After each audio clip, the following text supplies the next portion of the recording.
എന്താണ് സോണി കാണിച്ചുകൊണ്ടിരിക്കുന്നത്? കുറേ നാളുകളായിട്ട് ഹെയ്റ്റും കോൺട്രവേഴ്സീസും മാത്രം ഉണ്ടാക്കുന്ന ഒരു കമ്പനിയായിട്ട് സോണി മാറിക്കൊണ്ടിരിക്കുന്നു. ഇതിന്റെ എല്ലാം തുടക്കം കുറച്ച് നാൾ മുമ്പ് സോണിയുടെ ഒരു അനൗൺസ്മെന്റിൽ നിന്നാണ്. അതായത് ഒരു ലൈസൻസ് റിന്യൂവൽ സെറ്റപ്പ് അവർ ഇൻട്രൊഡ്യൂസ് ചെയ്തു. നമ്മൾ ഡിജിറ്റലി പർച്ചേസ് ചെയ്ത എല്ലാ ഗെയിമിനും ഇനി മുതൽ സോണി ഒരു ലൈസൻസ് വെക്കുന്നു. 30 ദിവസത്തിൽ കൂടുതൽ നമ്മുടെ കൺസോളിൽ ഇന്റർനെറ്റ് കണക്ടിവിറ്റി ഇല്ലാത്തൊരു സിറ്റുവേഷൻ വന്നാൽ നമ്മൾ ഡിജിറ്റലി പർച്ചേസ് ചെയ്ത ഗെയിം ഒന്നും നമുക്ക് ഓപ്പൺ ചെയ്യാൻ പറ്റില്ല, ഇതെല്ലാം ലോക്കായി പോകും. അപ്പോൾ നമുക്ക് ഇനി ആ ഗെയിം അൺലോക്ക് ചെയ്യണമെന്നാണെങ്കിൽ നമ്മുടെ കൺസോളിൽ വീണ്ടും ഇന്റർനെറ്റ് കണക്ടിവിറ്റി വന്നു കഴിഞ്ഞാൽ നമുക്ക് ആ ഒരു ഗെയിം അൺലോക്ക് ചെയ്യാൻ പറ്റും, നമ്മളുടെ ആ ഒരു ലൈസൻസ് റിന്യൂ ചെയ്യാൻ പറ്റും. അപ്പൊ ആദ്യം എനിക്കിത് കേട്ടപ്പോൾ വലിയ പ്രശ്നമൊന്നും തോന്നിയില്ല. ഇന്റർനെറ്റ് കണക്ടിവിറ്റി അല്ലേ, അത് എല്ലാവർക്കും ഉള്ള ഒരു കാര്യമാണ്. 2026 ഇപ്പൊ ഒരു ഗെയിം ലോക്കായി പോയി തന്നെ ഇരിക്കട്ടെ, നമുക്ക് ഇന്റർനെറ്റിലേക്ക് വീണ്ടും കണക്ട് ചെയ്താൽ നമുക്ക് ആ ഗെയിം വീണ്ടും അൺലോക്ക് ചെയ്യാൻ കളിക്കാൻ പറ്റും. നോ ബിഗ് ഡീൽ, അതാണ് ഞാനും വിചാരിച്ചത്. പക്ഷെ സോണി ഇതിൽ പറയാതെ പറയുന്ന ഒരു കാര്യമുണ്ട്. അതായത് നിങ്ങൾ പൈസ കൊടുത്ത് ഇനി നിങ്ങൾ പർച്ചേസ് ചെയ്യുന്ന ഒരു ഗെയിമും നിങ്ങൾ പെർമനന്റ് ആയിട്ട് ഓൺ ചെയ്യുന്നില്ല. അവരൊരു ലൈസൻസ് തരും, ആ ലൈസൻസ് ഈ ഗെയിം കളിക്കാനുള്ള ഒരു ലൈസൻസ് തരും, നമുക്ക് ആ ലൈസൻസ് ഉപയോഗിക്കാം. ഇടക്കിടക്ക് ആ ലൈസൻസ് നമ്മൾ റിന്യൂ ചെയ്തുകൊണ്ടിരിക്കണം. നമ്മളുടെ കയ്യിലേക്ക് ആ ഗെയിം പെർമനന്റ് ആയിട്ട് നമ്മളുടെ ഓണർഷിപ്പിൽ കിട്ടുന്നില്ല. ചുരുക്കി പറഞ്ഞാൽ 4000-5000 രൂപയ്ക്ക് കൊടുത്ത് നമ്മളൊരു ഗെയിം പർച്ചേസ് ചെയ്യുമ്പോൾ സോണി ഈ ഗെയിം നമുക്ക് കളിക്കാനുള്ള ഒരു അനുവാദം തരുന്നു, അല്ലെങ്കിൽ ലൈസൻസ് തരുന്നു, അത്രേ ഉള്ളൂ. നമ്മളുടെ ഓണർഷിപ്പിലല്ല ഈ ഗെയിം അപ്പോഴും നമുക്ക് കിട്ടുന്നത്. എന്നിട്ട് സാരമില്ല പോട്ടെ, എന്തെങ്കിലും ആവട്ടെ എന്നൊക്കെ വിചാരിച്ച് ഇങ്ങനെ ഇരിക്കുമ്പോഴാണ് സോണി അടുത്ത അനൗൺസ്മെന്റ് ആയിട്ട് വരുന്നത്. നമ്മളുടെ കൺസോൾസിനെല്ലാം റേറ്റ് കൂട്ടുന്നു. PS5 ആവട്ടെ, PS5 Pro ആവട്ടെ, എല്ലാത്തിനും റേറ്റ് കൂട്ടുന്നു. പറഞ്ഞ റീസൺ ഇതാണ്: due to current global economic landscape, ഇപ്പോഴുള്ള അവസ്ഥയൊക്കെ കാരണം കമ്പണൻസിനെല്ലാം റേറ്റ് കൂടുന്നു, SSD RAM ഇതിനെല്ലാം റേറ്റ് കൂടുന്നു. അപ്പൊ അതുകൊണ്ട് തന്നെ കൺസോൾസിനെല്ലാം റേറ്റ് കൂട്ടാതെ വേറെ വഴിയില്ല. വാലിഡ് ആയിട്ടുള്ള ഒരു റീസൺ ആണ്. എല്ലാത്തിനും വില കൂടി, എന്ത് ചെയ്യാൻ പറ്റും, നമ്മൾ ആക്സെപ്റ്റ് ചെയ്യുക തന്നെ, അത്രേ ഉള്ളൂ. അപ്പോൾ ഇങ്ങനെയുള്ള ഒരു സിറ്റുവേഷനിൽ PS5 ഒന്നും ഒരിടത്തും കിട്ടാണ്ടായി. ഈ സാധനത്തിന്റെ ഡിമാൻഡ് കൂടി, റേറ്റ് കൂടുന്നതിന് മുമ്പ് തന്നെ ആളുകളെല്ലാവർക്കും ഇത് പർച്ചേസ് ചെയ്യണം എന്നുള്ള ഒരു ചിന്ത ഉള്ളത് കൊണ്ട് തന്നെ എല്ലാവരും അത് തൂത്തുവാരി കൊണ്ടുപോയി. ഇപ്പൊ ഒരിടത്തും PS5 കിട്ടാനില്ല. ഇങ്ങനെ എല്ലാവരും വിഷമിച്ചിരിക്കുമ്പോഴാണ് സോണി അടുത്ത അനൗൺസ്മെന്റ് ആയിട്ട് വരുന്നത്. PS+ സബ്സ്ക്രിപ്ഷന്റെ റേറ്റ് ഞങ്ങൾ ചെറുതായിട്ടൊന്ന് കൂട്ടുന്നുണ്ട്. നോക്കുമ്പോൾ എന്താ, ഇപ്പോൾ എല്ലാത്തിനും റേറ്റ് കൂടുന്നുണ്ട്. ഇപ്പൊ ഞാൻ യൂസ് ചെയ്യുന്നത് എക്സ്ട്രാ ആണ്, PS+ എക്സ്ട്രാ ആണ്. അപ്പോൾ ഞാൻ കൊടുത്തിരുന്നത് 3 മന്ത് പ്ലാൻ ആണ്, 2000 രൂപയുടെ 3 മന്ത് പ്ലാൻ ആണ്. ആ റേറ്റ് മാറി നേരെ 2600 ആവുന്നു. ഇനി മുതൽ 3 മാസത്തെ പ്ലാൻ എടുക്കണമെങ്കിൽ 2600 രൂപ. ഒരു വർഷത്തെ പ്ലാനിന് ഏകദേശം 6700 രൂപയാണ്. ഇപ്പോൾ അത് മാറിയിട്ട് 8700 രൂപയാവുന്നു. ഇതും കൂടി കേട്ടപ്പോൾ എല്ലാവർക്കും ഭ്രാന്തായി. ഇവിടെ എക്സ്ബോക്സിന്റെ CEO ആയ ആശാ ശർമ്മ അവരുടെ പരിപാടിക്ക് അറ്റൻഡ് ചെയ്ത എല്ലാവർക്കും ഫ്രീ ആയിട്ട് എക്സ്ബോക്സ് വിതരണം ചെയ്യുന്നു. അങ്ങനെയുള്ള സമയത്ത് ഇവിടെ സോണി ഇത്രയും നാള് സോണിയുടെ കൂടെ ഉണ്ടായിരുന്ന ലോയൽ ആയിട്ടുള്ള കസ്റ്റമേഴ്സിനെ പൊട്ടന്മാരാക്കിക്കൊണ്ടിരിക്കുന്നു. ഗെയിമിംഗ് കമ്മ്യൂണിറ്റി മൊത്തത്തിൽ സോണിക്കെതിരെ തിരിയാൻ തുടങ്ങിയിട്ടുണ്ട്.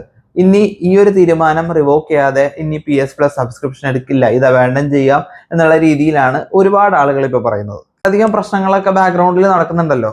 അപ്പൊ എല്ലാവരും സോണി ഇതെന്തായാലും അഡ്രസ് ചെയ്യും, സോണി ഇതിനൊരു ഉത്തരം സോണി എന്തായാലും തരും എന്ന് പ്രതീക്ഷിച്ചിരിക്കുമ്പോൾ സോണി പുതിയൊരു അനൗൺസ്മെന്റ് ആയിട്ട് വന്നു. അതായത് ജാനുവരി 2028 മുതൽ ഫിസിക്കൽ ഡിസ്ക് ഒന്നും ഇനി സോണി ഇറക്കില്ല. ഗെയിമുകളുടെ ഫിസിക്കൽ ഡിസ്ക് ഇനി സോണി ഇറക്കില്ല. ഡിജിറ്റലി മാത്രമേ ഗെയിമുകൾ റിലീസ് ചെയ്യുള്ളൂ. ഇത്രയും വർഷങ്ങളായിട്ട് സോണിയുടെ സർവീസസ് അവൈൽ ചെയ്യുന്ന കൺസ്യൂമേഴ്സ് ഇത്രയധികം കംപ്ലൈൻസും ഇത്രയധികം ഗ്രീവൻസസും പറയുമ്പോൾ ഇതൊന്നും അഡ്രസ് ചെയ്യാതെ ഒരു അക്കൗണ്ടബിലിറ്റിയും കാണിക്കാതെ ഇതുവരെ ഇറക്കിയതിൽ ഏറ്റവും കോൺട്രവേഴ്സ്യൽ ആയിട്ടുള്ള അടുത്ത അനൗൺസ്മെന്റ് ഇറക്കാൻ സോണി കാണിച്ച ധൈര്യം അപാരം തന്നെയാണ്.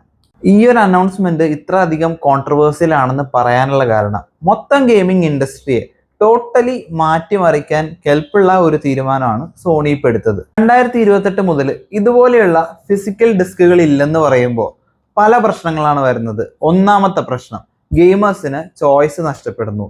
ഇത്രയും നാള് നമ്മളുടെ തീരുമാനമാണ് ഒരു ഫിസിക്കൽ ഡിസ്ക് എടുക്കണോ ഡിജിറ്റലി ഗെയിം ഡൗൺലോഡ് ചെയ്യണോ, റേറ്റ് കുറവ് ഏതാണോ അത് നമുക്ക് സെലക്ട് ചെയ്യാം.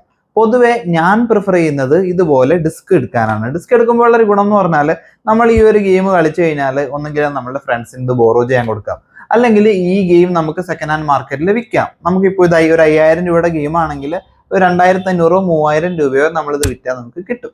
അപ്പോൾ ഇങ്ങനെയുള്ള പല കാര്യങ്ങളും നമുക്ക് ഈ ഫിസിക്കൽ CD നമ്മൾ യൂസ് ചെയ്യുമ്പോൾ നമുക്ക് കിട്ടുമായിരുന്നു. അപ്പൊ നമുക്ക് യൂസ് ചെയ്ത ഗെയിംസ് ഇനി സെൽ ചെയ്യാനും പറ്റില്ല, സെക്കൻഡ് ഹാൻഡ് ഗെയിംസ് ബൈ ചെയ്യാനും പറ്റില്ല. ഡിജിറ്റലി ഫുൾ പ്രൈസ് കൊടുത്ത് ഗെയിം പർച്ചേസ് ചെയ്യാൻ മാത്രമേ പറ്റുള്ളൂ. ഒരുപാട് ആളുകൾക്ക് ഇത് ഒരു ഇമോഷനാണ്, അതായത് ഈ ഫിസിക്കൽ ഡിസ്കുകൾ ഒരു ഇമോഷനാണ്. ഇതേപോലെ ഓരോ ഡിസ്കും കളക്ട് ചെയ്ത് സൂക്ഷിച്ചു വെക്കുക, ഇതിന്റെ ഒരു കളക്ഷൻ മെയിൻറ്റെയിൻ ചെയ്യുക എന്നുള്ളത് കുറെ ആളുകൾക്കുള്ള ഒരു ഹോബിയാണ്. അതെല്ലാം ടോട്ടലി വൈപ്പ് ഔട്ട് ചെയ്യുന്ന രീതിയിലാണ് സോണിയുടെ ഒരു തീരുമാനം. ആൻഡ് വേറൊരു കാര്യം എന്ന് പറഞ്ഞാൽ ഈ ബ്ലൂറേ ഡിസ്ക് ഇൻട്രൊഡ്യൂസ് ചെയ്തത് തന്നെ സോണിയാണ്. എന്നിട്ടിപ്പോ സോണി ഇത്രയും നാൾക്ക് ശേഷം ഇതിൽ നിന്ന് വരുമാനം എല്ലാം ഉണ്ടാക്കി കഴിഞ്ഞതിന് ശേഷം ഇപ്പൊ സോണി പറയുന്നു, ഓക്കെ, ഇനി ബ്ലൂറേ ഡിസ്കിന്റെ പരിപാടിയൊക്കെ തീർന്നു, ഇനി നിങ്ങൾ ഡിജിറ്റൽ ഗെയിംസ് മാത്രം കളിച്ചാൽ മതി, ഇനി മുതൽ ഒരു ഗെയിമും ബ്ലൂറേ ഡിസ്കിൽ ഇറങ്ങില്ല. റീസെന്റ് ആയിട്ട് റോക്ക് സ്റ്റാർ ഗെയിംസിന്റെ അനൗൺസ്മെന്റ് വന്നായിരുന്നല്ലോ. അതായത് GTA 6 ഇറങ്ങുമ്പോൾ 2 രീതിയിലായിരിക്കും ഈ സാധനം റിലീസ് ചെയ്യാൻ പോകുന്നത്. ഒന്ന് ഡിജിറ്റലി, 2 ഫിസിക്കലി. പക്ഷെ ഫിസിക്കലി എന്ന് പറഞ്ഞാൽ നമ്മൾ കടയിൽ പോയിട്ട് സാധനം മേടിക്കുമ്പോൾ ഇതിങ്ങനെ തുറന്നു കഴിയുമ്പോൾ ഇതിൽ ഡിസ്ക് ഉണ്ടാവില്ല, ഒരു കോഡ് മാത്രമേ ഉണ്ടാവുള്ളൂ. ഈ കോഡ് എൻ്റർ ചെയ്ത് ഗെയിം ഡിജിറ്റലി ഡൗൺലോഡ് ചെയ്യണം.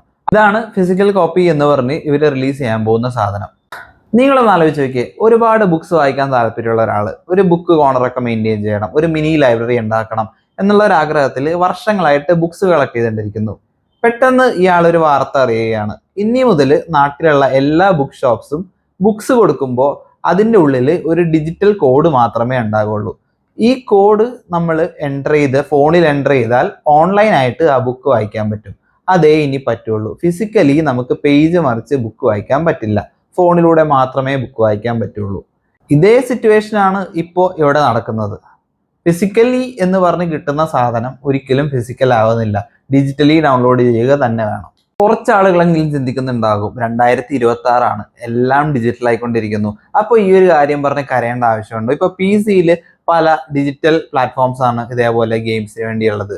സ്റ്റീം അല്ലെങ്കിൽ എപ്പിക് ഗെയിംസ്, ഇവരെല്ലാവരും ഡിജിറ്റലി മാത്രമേ ഗെയിം പ്രൊവൈഡ് ചെയ്യുന്നുള്ളൂ. അവർ ചെയ്യുമ്പോഴൊന്നും കുഴപ്പമില്ല. പ്ലേ സ്റ്റേഷൻ ചെയ്യുമ്പോഴാണ് ഈ ഒരു പ്രശ്നമുള്ളത്. എന്തിനാണ് ഇത്ര അധികം ഓവർ റിയാക്ട് ചെയ്യുന്നതെന്ന് കുറച്ച് പേരെങ്കിലും ചിന്തിക്കുന്നുണ്ടാവും. സംഭവമൊന്നുമില്ല. ഇപ്പൊ PC-യിലാണെങ്കിൽ വി ഹാവ് എ ചോയ്സ്. ഇപ്പോൾ ഒരു ഗെയിം ഡൗൺലോഡ് ചെയ്യണമെങ്കിൽ എപ്പിക് ഗെയിംസ് വേണോ, അല്ലെങ്കിൽ സ്റ്റീം വേണോ, അല്ലെങ്കിൽ വേറെ ഏതെങ്കിലും പ്ലാറ്റ്ഫോംസ് വേണോ? ഇതൊന്നും വേണ്ട. നമുക്ക് ഡിസ്ക് വേണമെന്നുണ്ടെങ്കിൽ ആമസോണിൽ നിന്നോ ഫ്ലിപ്കാർട്ടിൽ നിന്നോ അടുത്തുള്ള ഏതെങ്കിലും ഗെയിം സ്റ്റോറിൽ നിന്ന് പോയിട്ട് നമുക്ക് ഡിസ്ക് പർച്ചേസ് ചെയ്യാം.